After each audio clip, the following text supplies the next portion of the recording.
Okay.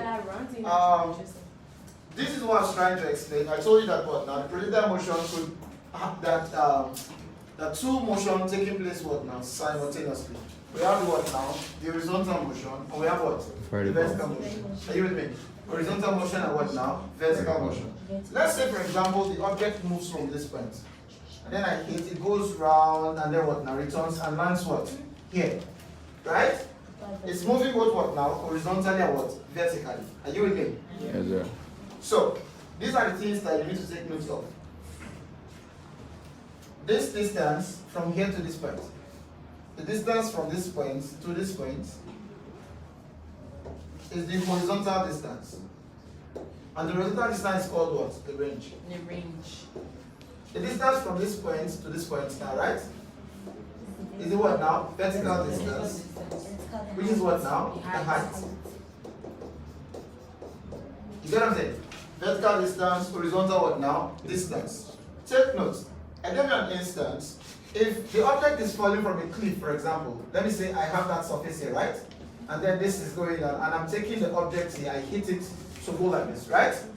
The push I'm going to give to it horizontally will have a vertical impact of velocity and what now? A horizontal impact of velocity and what now? A vertical impact. Let us use x as subscript for what? So this one is what? S what now? Sy, that's distance in the vertical direction. And this one is what now? Sx, distance in the what? Horizontal direction. This is your x-axis, this is your what? Y-axis. Are you with me? Sure. So y will be for what? Vertical, and x will be for what? Horizontal. Are you with me? So I have this. The push you are giving to it will give it a vertical what? A horizontal what? Velocity. Right? A horizontal what? Velocity. Please take note of this. Your initial horizontal velocity is equal to your final what? Horizontal velocity.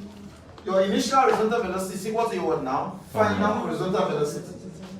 However, your initial vertical velocity is what? 0 meters per what? Per second squared. Because originally the body is at rest vertically. As it comes out, gravity starts what? Pulling it down. As gravity starts pulling it down, the speed what? Be increasing downwards. Until it gets to what now? So your final y, whatever it is, you can calculate for this with time. So I've started at what? Vertical distance is height, horizontal distance is what? Range. Vertical velocity, the initial vertical velocity is 0 meters per second squared. Sorry, what is this square there? 0 meters per second, please correct that. Initial vertical velocity is 0 meters per second, and then the final usually you calculate for it. Then we have what now? Initial horizontal velocity is equal to what? Final horizontal velocity, yes. So is that y or uy? This one here, now this is v subscript y. V subscript y, this is u subscript y. Is that okay? X is y. I think let's say x is y. X is for horizontal. X is for the horizontal. And then y is for what now? For the vertical. Is that okay? Yeah. So this now is telling you that what now? That's your initial what now? And final horizontal velocity are what? Equal. Your initial vertical velocity is 0 meters per second squared. Yeah. Then they will either give you your final vertical velocity or they will ask you to calculate for it. Is that okay? Yes, sir. Now, since acceleration on the horizontal does not take place, how do I know that? We say it's constant, right? Yes. If the velocity is constant, it means there's no what now? Acceleration. So, to the horizontal, your acceleration is what? 0 meters per what? Per second squared. To the horizontal, your acceleration is 0 meters per what? Per second squared. Take note of that. Seconds. You said we should have 0 meters per second squared. That's the velocity now. Oh. It's acceleration. And then for your vertical motion, acceleration is equal to what? To g. Acceleration not the influence of what now? Of gravity. Is that okay? Now, if you understand this fully, you will not have trouble solving any projectile question. After this one, I'm now going to give you the, there are certain formulas that are used to solve when they give you angle of projection. If they give you angle of projection, we have some formulas that you can use to what now? To solve the questions, depending on what you're asked to find. Madam. So, let's run through the summary. We said for horizontal velocity, horizontal motion, distance is what? Range, which is r. And then what now? For vertical, distance is what? Height, which is h. Are you with me? For the velocity is constant. Here, initial velocity is what? Usually 0 meters per second. That's what I'm having there. Initial velocity is called what? Final velocity. And the velocity for y is what now? 0 meters per second squared. Oh, this squared again. I told you. Sorry. So 0 meters per what now? Per second, right? Because the velocity is constant, acceleration is what? 0. So for the horizontal motion, acceleration is what now? 0. Therefore what now? For the vertical motion, see what I did. For the vertical motion, acceleration is what? Is g. Vertical motion, acceleration is g. The only thing that is the same for both horizontal and vertical motion is what now? Is time. The only thing that is the same for horizontal and vertical motion is the what now? The time. Is that okay? Yeah. Take note of that. Now, having this background, I'll now give you what? The formulas. And if you get the formula, we can ask solve any question at all you want to solve. That's alright. Okay, in case you are given an angle of projection, let's say theta, there are certain formulas that you can use to calculate, to solve calculation problems for projectiles. And I'll do that quickly as possible. That angle of projection, I say, should be theta, right? Let me take this out so I can have some space. If you are asked to look for time, I will not prove it because I want to save the time. You're asked to look for time. The formula you use is what? Initial velocity times the sine of what now? The angle, all of acceleration to gravity. That's u sine theta over what now? Over g. If you're asked to find period, what is period? Period is the time taken for the whole journey. It's called period of time of flight. Sorry, time of flight rather. So period is for wave. If you're asked to find the time of flight, time of flight is t. The time for the whole journey. This time now is what now? To reach the maximum height.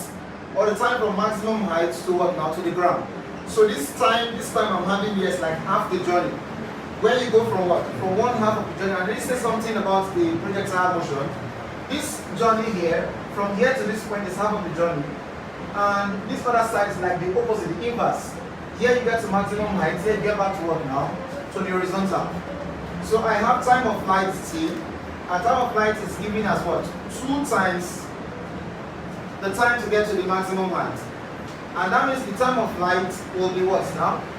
2u sine theta all over g. That's the time of flight. What if you were asked to find the maximum height? Maximum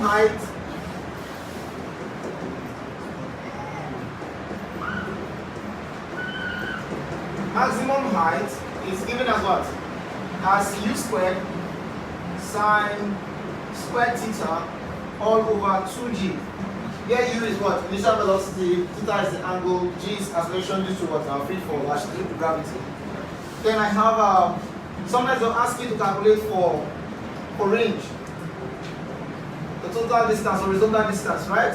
If they ask you to calculate for range is going to be equal to u squared sine 2 theta, not square theta, 2 theta, all over g, not 2g this time around.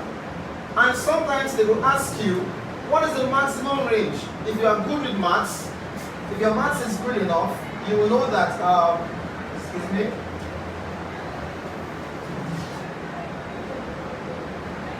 if your maths is good enough,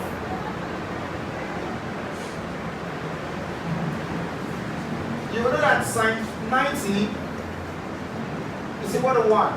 And that's the highest value for sine you can ever get. Sine 90 degrees is equal to 1. So maximum range is going to be determined by what? By the angle of projection for a particular velocity. So how do I get that? If range is equal to u squared sine what? 2 theta. How do I get what now? Sine theta to be equal to 1. It means that 2 theta will be equal to 90. And by the Bible side by 2, theta will be equal to what?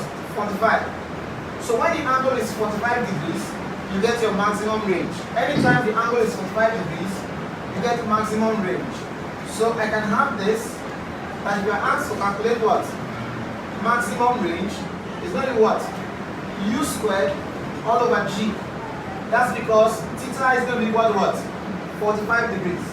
And if you put it in the original formula, I'll get that R max is going to be equal to u squared sine 2 times 45 degrees all over g. U squared sine 2 times 45 is 90 degrees all over g. And if I take it further, I'll know that what? Sine 90 degrees is equal to 1.